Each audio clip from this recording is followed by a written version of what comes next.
استاد صاحب کو کہا کہ میرے بچے کو دین پڑھائیے، میں چاہتا ہوں کل اس نے انان حکومت کو سنبھالنا ہے تو یہ دین سے آگاہ ہو جائے، اس کو کچھ سکھائیے، پڑھائیے۔ بہت نیک بزرگ بڑے درویش عالم پڑھانے لگے، اسباق مکمل ہو گئے، دین کے اسباق قرآن مجید پڑھایا، احادیث طیبہ کا درس دیا، اصول فقہ سے روشناس کرایا۔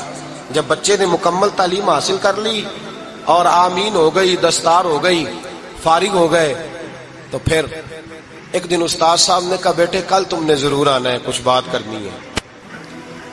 شہزادہ گیا ملنے استاد صاحب سے، استاد صاحب نے کنڈی لگا لی، ہاتھ میں درہ پکڑ لیا، مار مار کے پورے وجود کو زخمی کر دیا، کوئی غلطی نہیں، کوئی بات نہیں، مارا۔ اب بچہ آیا آ کے بادشاہ سلامت سے کہا کہ ابا جی سمجھ نہیں آئی، بڑا مارا ہے استاد۔ تو سیانے تھے نا بادشاہ، یہاں تو قاری صاحب روز کٹہرے میں کھڑے ہوتے ہیں، مولوی صاحب آپ نے میرے بچے کو کیوں مارا ہے؟ آپ 8,000 کے مولوی ہیں، میرا کئی کروڑ کا بچہ ہے، سویرے بدل لیں گے، خبردار آپ نے بچے کو ہاتھ لگایا، اپنی حیثیت میں رہے معاذ۔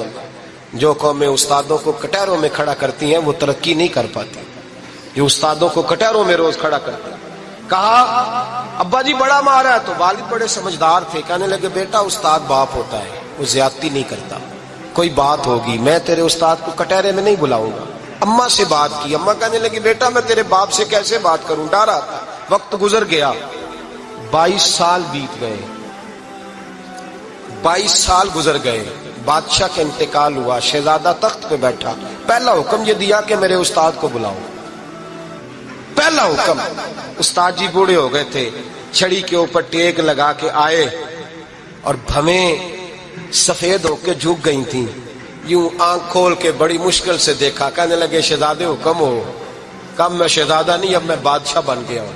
استاد جی 22 سال بیت گئے، آپ نے مارا تھا، پر وہ درد چونکہ زیادتی کی تھی، میرا قصور کوئی نہیں تھا، تو نہ میری روح سے درد گیا ہے نہ میرے جسم سے گیا ہے، میں بے اختیار تھا، پوچھ نہیں سکتا تھا، آج با اختیار ہوا ہوں۔ سب سے پہلے پہلا حکم آپ کو دیا، بلایا ہے، بتائے کیوں مارا تھا، کیوں مجھے مارا تھا، میری زیادتی بتائے۔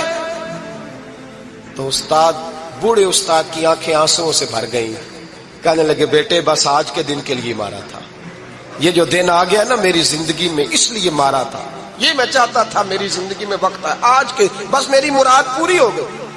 کہا صاحب کس لیے، مجھے بھی سمجھائے۔ آپ فرمانے لگے کتنی دیر ہو گئی تجھے مار کھائے ہوئے، کتنا زمانہ بیت گیا؟ کہنے لگا 22 سال۔ فرمایا زخم بھولے تو نہیں، درد ختم تو نہیں ہوئی، تمہیں بات 1 منٹ کے لیے بھی تمہارے حافظے سے محو تو نہیں ہوئی؟ کہا استاد جی روز رات کو یاد آتی، روز خیال آتا تھا۔ استاد کہنے لگے بھائی تو بے اختیار تھا، پوچھ نہیں سکا، 22 سال تجھے یاد رہا، مجھے پتا تھا تو ایک دن حکمران بنے گا، میں نے تجھے اس لیے مارا تھا کہ بیٹے یاد رکھنا، کسی پہ ظلم نہ کرنا، اگر تجھے 22 سال تک یاد رہا ہے تو جس پر تو ظلم کرے گا اسے بھی قیامت تک یاد رہے گا، اور یہ یاد رکھنا تو آج با اختیار ہوا تو تو نے مجھے بلا لیا ہے، قیامت کے دن غریب با اختیار ہو جائیں گے، مظلوم با اختیار ہو جائیں گے، وہ با اختیار ہوں گے للہ الواحد القہار، رب کریم کی بارگاہ کے اندر ان کا اختیار ہوگا، اکیلے اللہ کی حکمرانی ہوگی، پھر وہ بلائیں گے بڑے بڑے کج کلا، دنیا میں جن کی پگڑیاں اونچی تھی وہ سر جھکائے کھڑے ہوں گے، دنیا میں جو ڈکٹیٹر بنتے تھے ان کی پشتیں لال ہوں گی، ان کو غدار لکھا جائے گا، قیامت تک نہیں بھولے گا۔ ظلم کرنا تو سوچ سمجھ کے کرنا، اتنا کرنا جتنا تم سہ سکتے ہو، اتنی زیادتی کرنا جتنی قیامت میں تم برداشت کر سکتے ہو۔ میرے نبی کریم صلی اللہ علیہ وسلم نے فرمایا ظلم سے بچو، یہ قیامت کے اندھیروں میں سے ایک اندھیرا ہوگا۔ زندگی میں زیادتی نہ کریں، اگر تھوڑی دیر کے لیے کوئی چیز برداشت کر جائیں گے تو وہ فائدہ دے جائے گی، کچھ دیر کے لیے اگر سہ جائیں گے تو نفع مل جائے گا، سہنے کی کوشش کریں لیکن زیادتی نہ کریں، نظر کو، سوچ کو، ذہن کو پاک رکھیں، اور میرے بھائی زندگی پوری ظلم سے بچیں، زیادتی سے بچیں۔ امیر المومنین حضرت جناب سیدنا عمر فاروق رضی اللہ تعالیٰ عنہ رات گھر میں تھے تو رونے لگے، بڑی دیر تک روتے رہے۔ والدہ اٹھی تو صاحبزادے سے کہنے لگی پتہ کرو تمہارے باپ کو کیا مسئلہ ہے۔ شہزادے آئے، کہنے لگے امیر المومنین والد گرامی کیا ہوا؟ تو حضرت عمر فاروق کہنے لگے بیٹا اپنی اماں کو بلاؤ۔ والدہ آ گئیں، کیا بات ہے، کچھ طبیعت خراب ہے تو حکیم کا بندوبست کیا جائے۔ تو حضرت عمر کہنے لگے کچھ بھی نہیں، آج مسجد سے نکلا ہوں تو نبی پاک کے صحابہ میری تعریفیں کر رہے تھے۔ یہ حضرت فاروق اعظم کے وصال کے قریب کے دن ہے۔ تعریفیں تو حضرت یہ رونے کی بات ہے کہ خوش ہونے کی؟ آپ فرمانے لگے نہیں، سوچتا ہوں باہر تو میں اچھا رہا ہوں، پتہ نہیں گھر میں ہی کوئی زیادتی نہ ہو گئی ہو، پتہ نہیں تمہارے ساتھ بھی میرے معاملات ٹھیک تھے کہ نہیں، صحابہ تو تعریف کرتے ہیں، رو رہا ہوں تمہاری وجہ سے نہ الجھ جاؤں، بیوی ہی نہ کہے میرا حق ہی ادا نہیں کیا۔ یہ لفظ کہتے کہتے پہاڑ ہے یہ شخص، کیسر و کسرا کانپتے ہیں۔ حضرت عمر رو پڑے، بی بی سے کہنے لگے مجھے اللہ کی رضا کے لیے معاف نہیں کر دیتی؟ میرے اوپر بوجھ تھا امت کا، میں ساری رات مدینے کی گلیوں میں پھرتا تھا، دن سارا مسجد میں گزرتا تھا، میں تجھے وقت نہیں دے پایا، معاف نہیں کر دیتی؟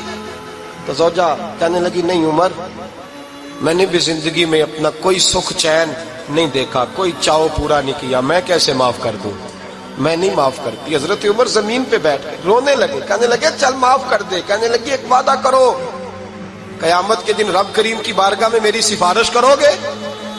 اللہ کی بارگاہ میں عرض کرو گے کہ اللہ اچھی تھی، مجھے کپڑے دھو کے دیتی تھی، روٹی پکا کے دیتی تھی، میری عزت کی محافظ تھی؟ جناب عمر کہنے لگے تیرے ساتھ وعدہ ہے، رب اپنے فضل سے عمر کو جنت دے گا تو عمر تجھے جنت میں ساتھ لے کر کے جائے گا، تیرے ساتھ وعدہ ہے۔ میرے بھائی جن کے دلوں میں احساس تھا کہ ہم سے کوئی زیادتی نہ ہو جائے کسی جگہ، وہ تو یہاں تک معاملہ کرتے تھے، یہاں تک ان کا خیال رہتا تھا۔ عزیزو، ایک تو نظر میں حیا پیدا کریں، والدین کی بہت بڑی ذمہ داری ہے۔ لاکھوں بچے مرضی کی شادیاں کر رہے ہیں، ہزاروں گھر اجڑ رہے ہیں، یہ وہ والا زہر ہے جو ہر گھر میں تیزی سے پھیلتا چلا جا رہا ہے۔ پہلے ہم کہتے تھے کہ بچہ باہر نہ نکلے، اب کہتے ہیں اللہ کہیں موبائل لے کے تنہا نہ بیٹھ جائے، کہیں تنہا نہ بیٹھ جائے، کیا بنے گا اس کا اگر یہ گندگی اور یہ ایسا نشہ ہے جو اجاڑ کے رکھ دیتا ہے انسان کی توانائیوں کو۔ ایک تو ذہن کو، طبیعت کو پاک رکھیں، دوسرا زیادتی کبھی نہ کریں۔ یہ دو سبق اگر امت کو یاد ہو جائیں تو پھر معاشرہ بڑی تیزی سے اصلاح پذیر ہوگا۔